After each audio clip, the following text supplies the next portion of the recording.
Welcome to my YouTube channel.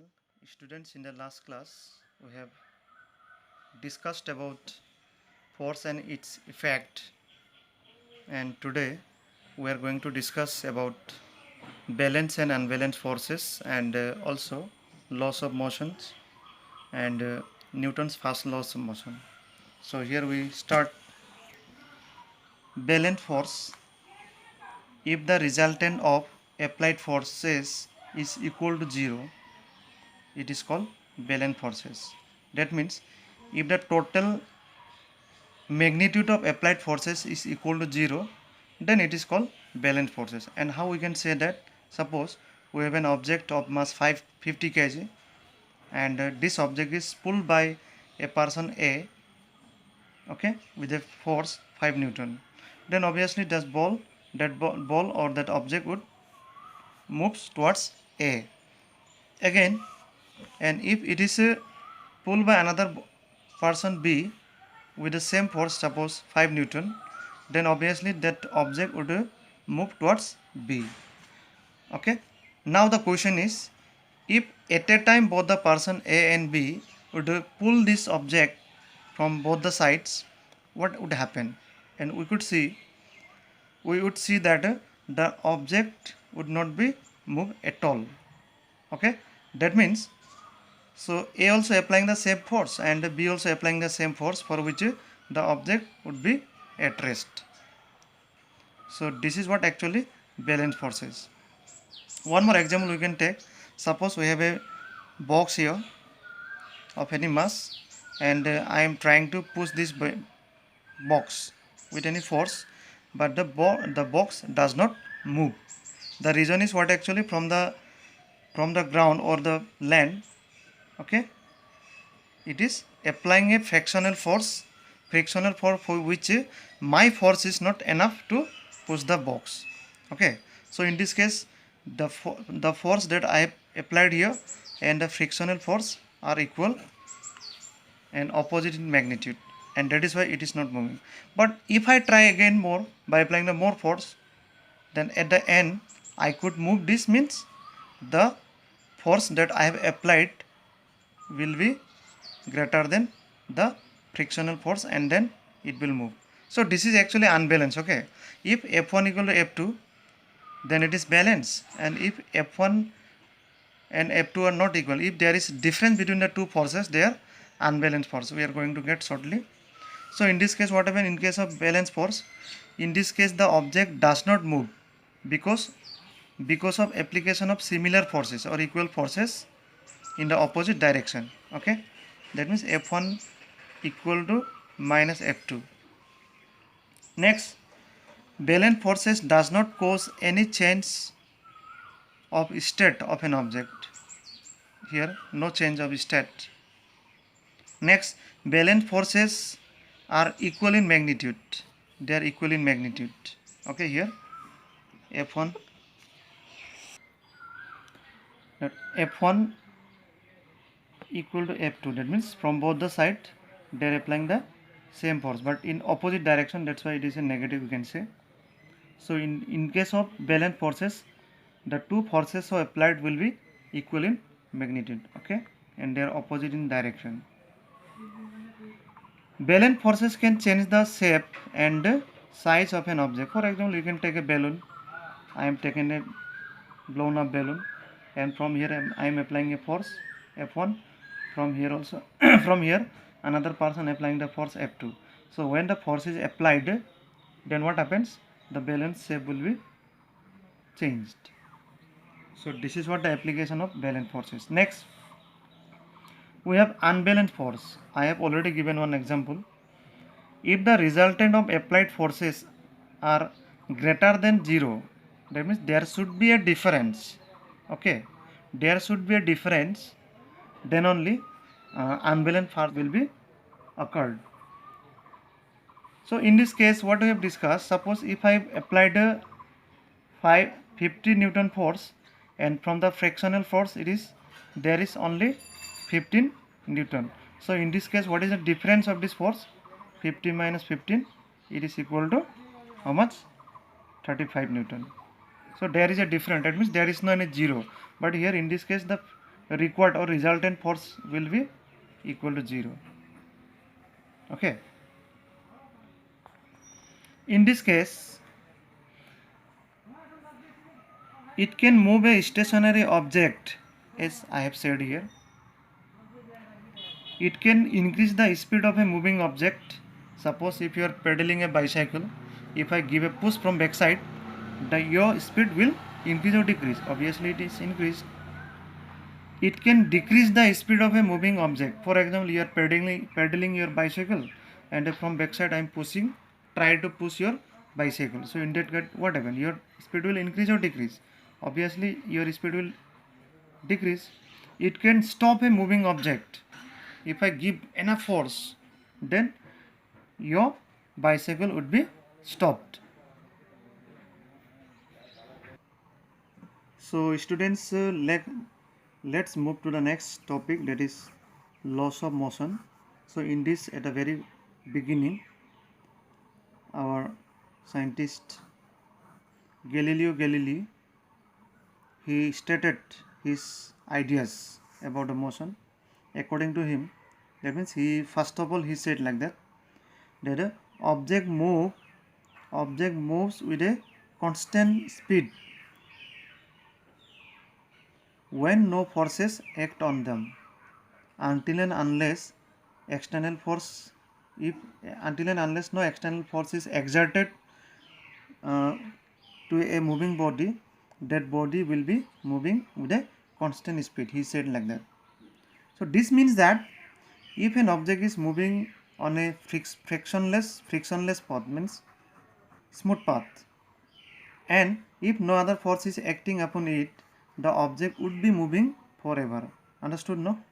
Yeah, frictionless path means smooth path. Suppose the plastering, that means, okay, which is very smooth, that is there is no unbalanced force working on the object in this case. But some technical problem were found here in this case. It is not possible for any object because to attain the condition of 0, unbalanced force is impossible. Okay, it is not possible to attain any condition of 0.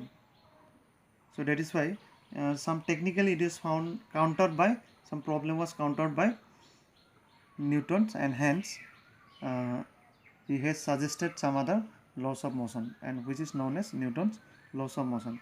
And moreover this, for example, force of friction, force of air, and many other forces always acting upon an object.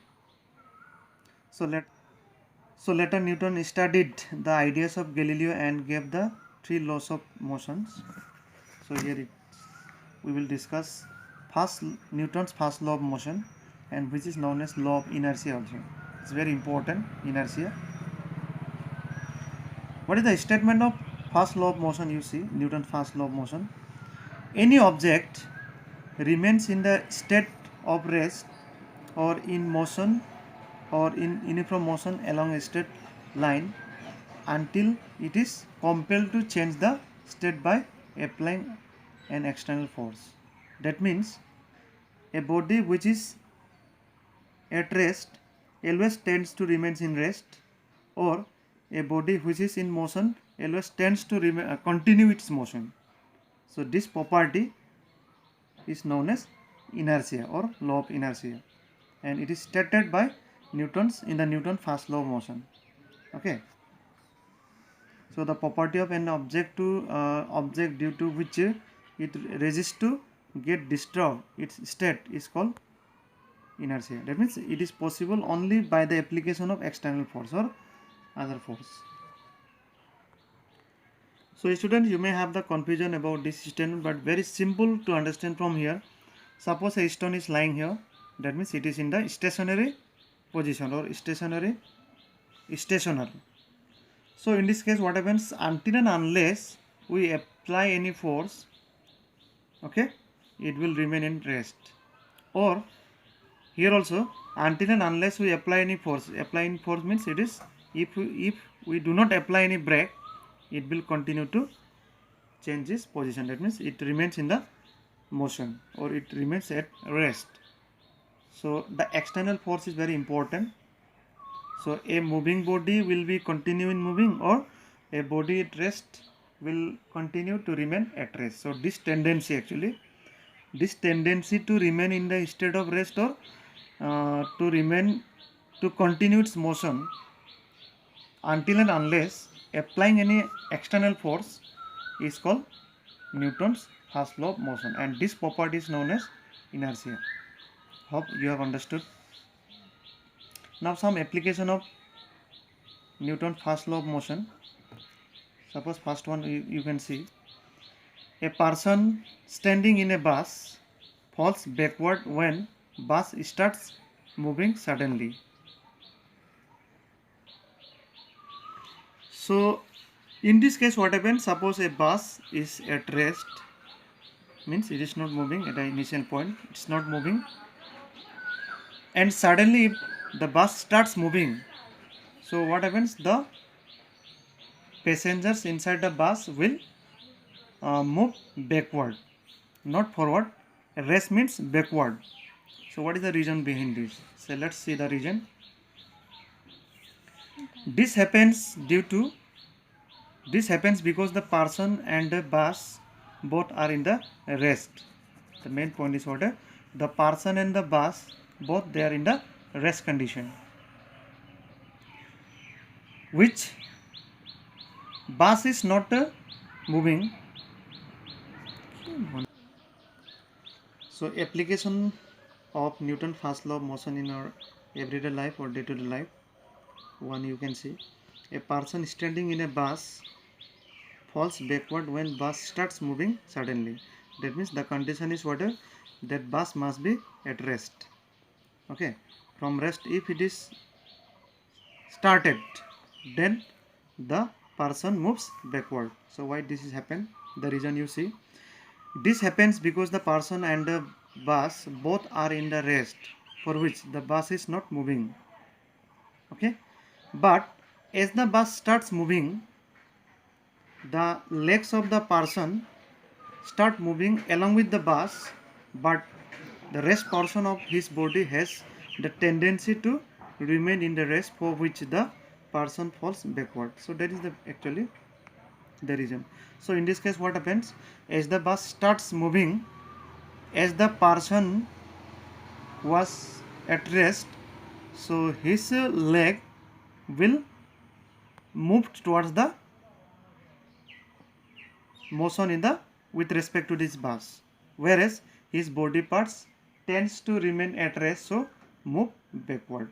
So this phenomena from Newton's first law of motion. Okay, maintaining the inertia, the property of inertia is maintained here.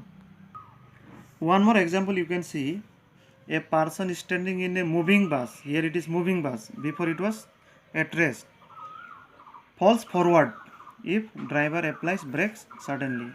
Suppose the bus is moving, it is in the motion. Okay, it is moving. If suddenly the driver applied a brake, the person move forwards, not backward. Before it was backward, now it is forward. What is the reason you see? The reason is that this is happened when bus is moving, the person standing in it is also in the motion along with the bus. But when the driver applies the brakes, the speed of the bus decreases suddenly, or the bus comes in the state of rest. In this condition, the legs of the person which are in contact with the bus come in the rest, while the rest part of his body have tendency to continue in motion, for which the person falls forward. Actually main thing is what, as the brake is applied here, okay, then force or brake, the bus will stop after a while.